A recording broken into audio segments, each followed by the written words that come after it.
Same organization, am I correct here? 500 years of terror across the planet, and now you come back and we have to listen to you again? This time it's a climate emergency. Pay your global tax. Adapt 2030 Mini Ice Age Conversations covers changes in our climate due to a new and intensifying grand solar minimum. In the media, overlooking, downplaying, or burying cold weather changes occurring on our planet. This is in order to keep the global warming agenda steaming full speed ahead.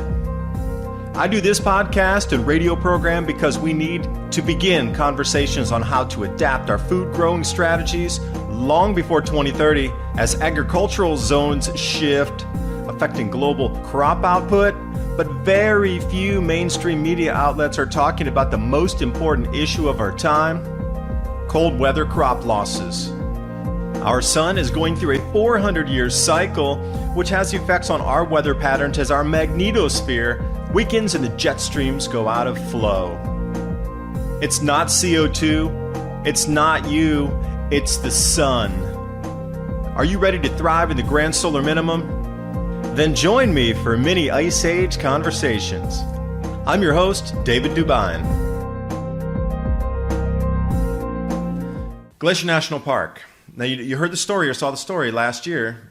No, it was actually this year, that they removed the sign at the visitor center that said, global warming, glaciers are going to disappear. And then it said that glaciers will disappear sometime in the future because of global warming.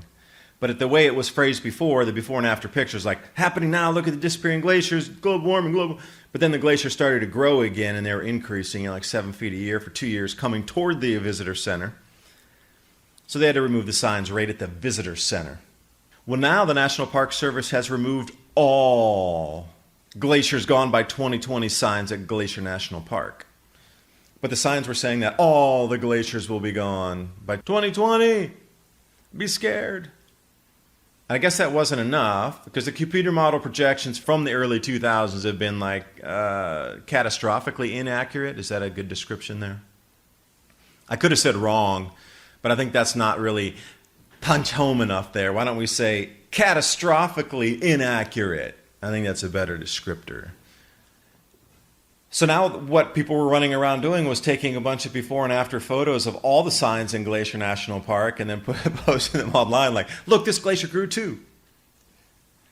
So now the Park Service has run in and removed every single sign out of there.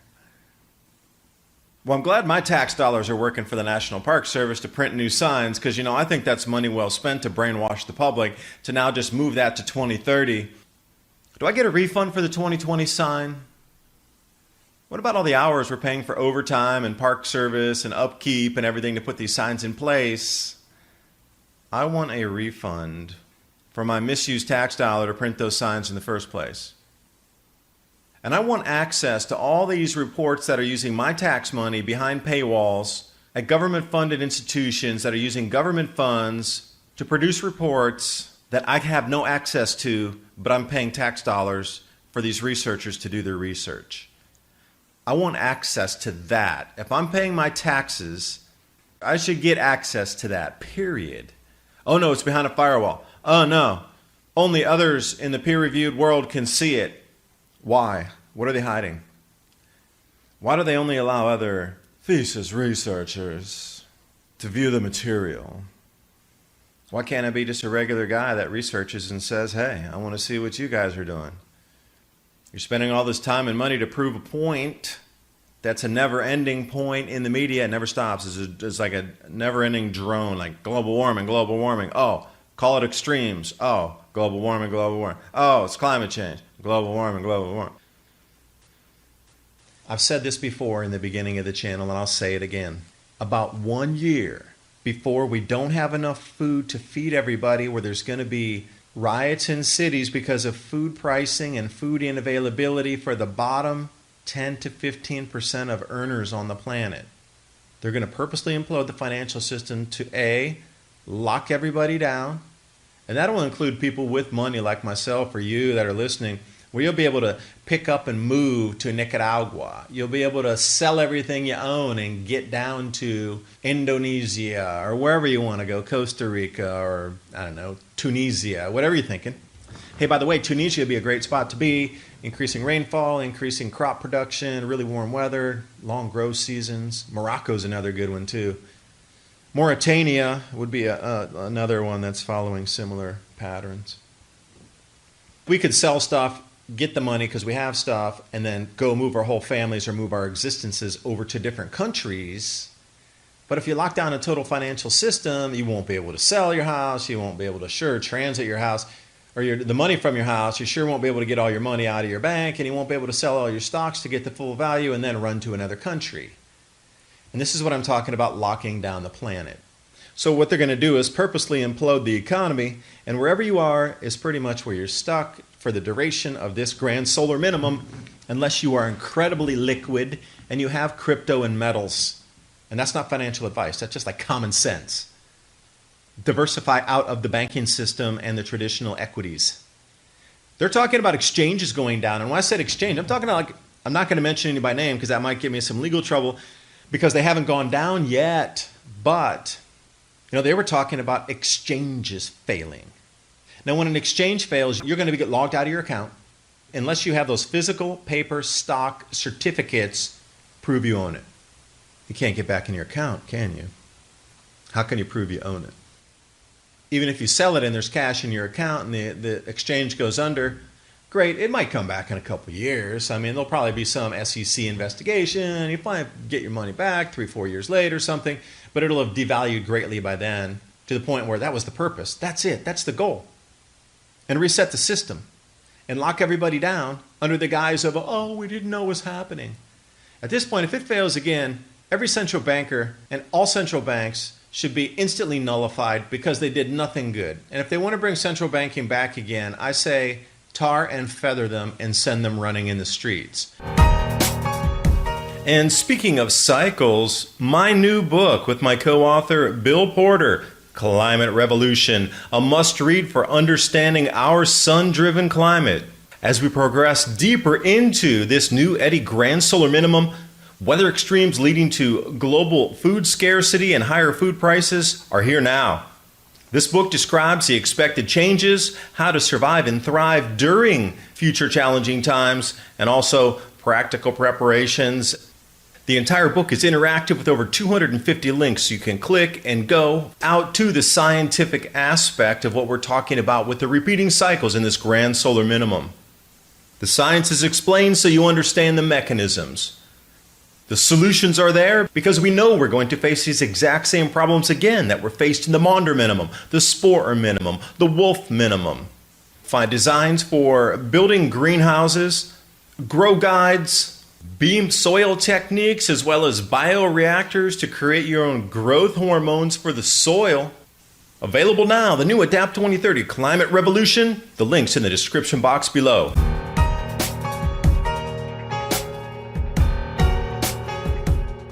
If we're so stupid at the end of this that we crash again on the central market and we continue to have central bankers and allow our governments to continue to have central banking, that makes us the idiots. Look what they did in Iceland, by the way, back to Iceland. Remember the corporate vultures went in there and said, oh, you defaulted Iceland, we own your entire country now, we own all your property, we own all your natural resources, we own all your fishing rights, and your currency just devalued 10x and we own you now. And Iceland was like, no, you don't. That was all fake. You faked that. That was market fraud. You're out of the country right now. And we're going to take care of our own country without central banks. And look at the magic miracle that happened in their country after they said that. Now, they could have kowtowed and said, yes, okay, we have to give you all of our fish. Thanks for the fish. But they decided not to. And they kicked the central bankers out, and they reset their own economy, and everything was just fine. And look at the tourism's booming, their economy's booming, natural resources are booming, sustainable fishing, awesome. Iceland did a very good thing. We should follow the Icelandic model. Kick central bankers out of our countries. If we're at the point of a full collapse, it's going to lock us down. We no longer need them. And from this point forward, they're no longer valid. Why do we in the United States need to have a private company print money for us, the people? It should be the government printing money for us, the people, not a private company that then charges us interest. and devalues your lifestyle and stealing 2% of your value yearly and calling it inflation. And then print more paper, lend it to the government. Go back, do some history lessons. Central banking was forbidden. It tried to get a stranglehold, and it was kicked at the knees and told, take a flying leap. And then it came back another 2.5 generations later, and magically in 1913, Jekyll Island. But they'd been banished for 3 generations out of the United States of any kind of talk of central banking. Jeez. Now, fast forward a whole 100 years, we're nearly $1 worth, like a 1 penny comparatively to what it was in 1913. We don't need central banks. And if they're going to do this full-on global financial collapse, I think we have a real serious problem, and there needs to be some trials and investigations, and we need to get our sound money back on a gold standard, and we need to kick them to the curb. Really, we do. This is unacceptable that we're back to 2.0 again. And how many trillions went into a vast black hole? How many trillions? What, 50, 80 trillion US dollars just vanished to try to prop the markets up? And we're back down to 2.0, back to where they're like a smidgen, really 1/5 of 1/8 of a percent again from a full global financial collapse right now. Why do we need central banks? Well, look at this poor planning that they've put into our laps. You think they're any better off over in Europe? They're even worse off over there. Unelected officials dictating policy for people who never voted for it, and you take it or you leave it. And no, there's no leaving it. You take it or we replace your government. You take it, and if you talk out, we arrest you. Hey, where have I seen that MO before? Oh yeah, all through history. You speak out, you're arrested. But it's happening in the EU just because of banking. Remember traveling back in Italy in the 90s? I don't know, I did. But I remember using all these different money. Like you had to go through different countries, and every time you went, you got your passport stamped and you change money. You go to Germany using the Deutschmark, then you go down to Italy, you need to pop in, use the lira. My friends were telling me in Italy that lived there, after they switched the euro, everything doubled in price in a single day. Everything doubled in price in a day. So they were all freaked out by that anyway, and they kind of sort of adjusted to it. We saw the financial crisis in Greece and Cyprus. Warning sign. When this happens, they're going to lock up your banks, and they're going to lock up your ability to even get money out of your ATMs. And I get people going, well, you're in your crypto thing. What if there's a solar flare? It's going to knock out your ability to get crypto. And I was like, man, if there's a solar flare, your bank machines are going down too. Your ATMs, all internet communication, you won't even be able to get a cent out of your banks. So if the solar flare were to hit, like let's say the United States edge of things, like those particles collided with the United States and set off all our power grids, fine. That part of the planet would go down for sure. But if I get over to Asia, my crypto stick is still valid, and I can get a transaction on the blockchain, trade with anybody there, go to a Bitcoin meetup and get some money in my pocket. You have your worthless credit card and you get over to Asia, your banking system's still down in the States. You're not getting a cent. Because all the signs are out here. And the spookiest thing for me is, yeah, they're going to lock the banks up. Yeah, they're going to do a Cyprus kind of bail-in type of thing here. Oh, and by the way, you don't own your money. The bank owns it, so they can do whatever they want. See, that little dotted line that you signed on in like 6-point font at the very bottom you couldn't read except with a magnifying glass? That says that every dollar you put in the bank owns it. And if they decide to give it to you, they can. Or they can also decide not to if they need to continue operations, like a self-bail-in first. The banks are going to bail themselves in first. You're the last person on the list that's going to get anything. You're not even going to be able to get into your safe deposit boxes. They're going to confiscate those too. Read the fine print. Anything in a safe deposit box is bank property, not yours. If they need to sell it, they can, legally. Let's say you have all the stock certificates in there that you've acquired for like 6 generations and you keep them in there to keep them safe. The bank can liquidate every one of those to keep itself afloat. You think I'm kidding? You really need to read what the banks have power over you and what you own. You don't own a thing if a bank has it. If you don't have the keys with crypto, you don't own it either. Word to the wise, exchanges are just like regular banks in the system. They will screw you out of your money so fast to keep themselves afloat. Just like banks will close and limit your funds, limit your ability to withdraw funds. Crypto exchanges are no different. If you don't own the private keys, you don't own it. Somebody sneezed. Global warming. Did you know that global warming increases sneezes? I didn't know that either. Pope told me. Which brings me to the Pope. Pope, if you're listening, stop what you're doing. this madness that you're into here, telling the world now it's a climate extreme that we have to pay global CO2 tax, takes you far outside the realm of just a religious figurehead. So now, the Pope, working in conjunction with the mainstream media to get you to accept climate extremes as the new words because climate change isn't scary enough. Global warming isn't moving enough for you. So the Pope's coming out here and starting to try to have us, me and you, listening, change the lexicon. Because what they did was they hooked people up to EKG machines and different types of biosensors. And they started talking to them and describing words about the climate debate and seeing how their body physiologically would change based on the lexicon used. And what they found is the words climate change and the words global warming had no effect. It's been overused so much that everybody's so desensitized to it that it didn't even register. The words loaf of bread got more response than the words climate change. People's heart actually beat faster when they said loaf of bread because people were like thinking pumpernickel, get some good sandwiches or something. Yeah, I'm serious. No, I'm not even making a joke. Loaf of bread actually had more physiological response and a heartbeat and the palms sweating than the words climate change or global warming did. Loaf of bread beat that.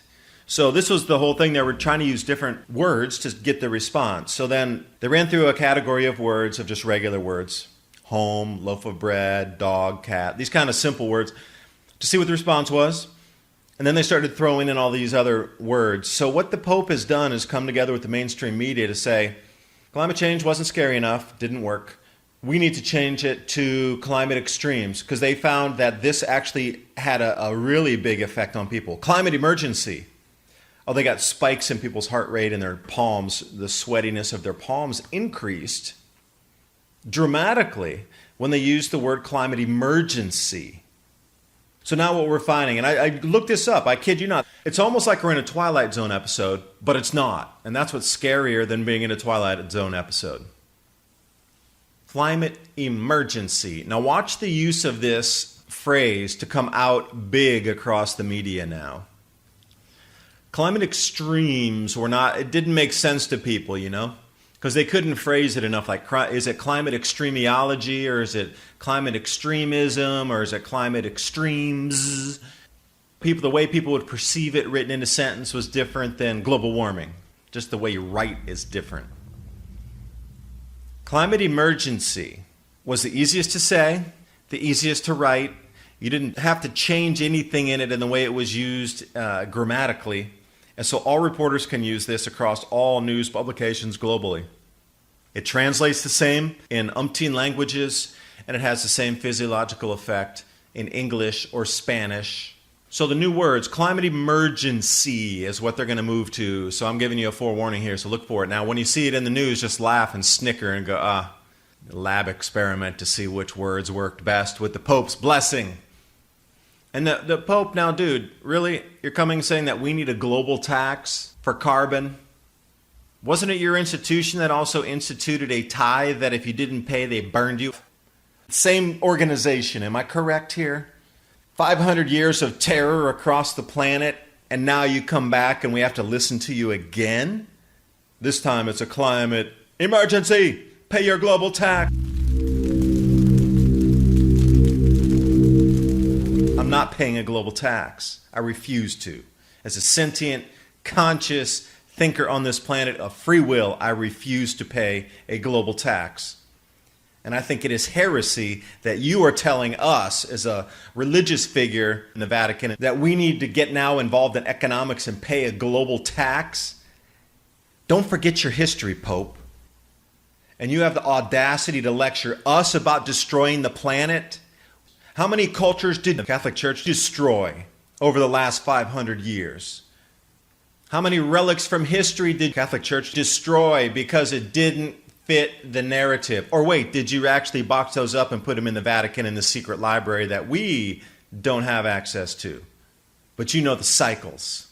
Catholic Church did more damage on this planet in the last 500 years than we could possibly even do to this planet in the next 200. in terms of setbacks in science and technology and human innovation and human evolution. And you have the audacity to tell us that we need to pay a global carbon tax? Pfft. People forget history too quickly.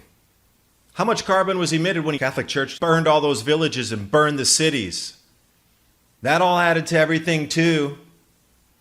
How much burned flesh went up there to add CO2? How many forests did the Catholic Church burn down to try to drive out the peasants?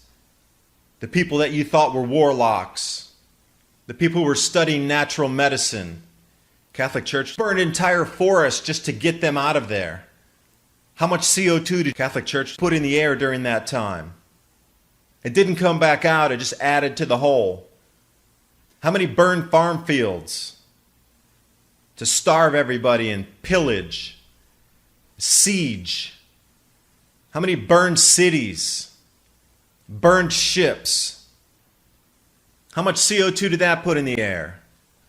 Over 500 years of terror on this planet. Yeah, we could point a finger there, couldn't we? In the name of what? Not the Creator, I understand. So speaking of crops, official Canadian crop estimates in wheat and soya and corn in sharp decline due to, guess what? Adverse seasonal conditions. Don't hear about that in the media too much because they want to focus on the warm. It's a climate emergency. South America's dry, cold winter lowers fruit and vegetable production due to cold.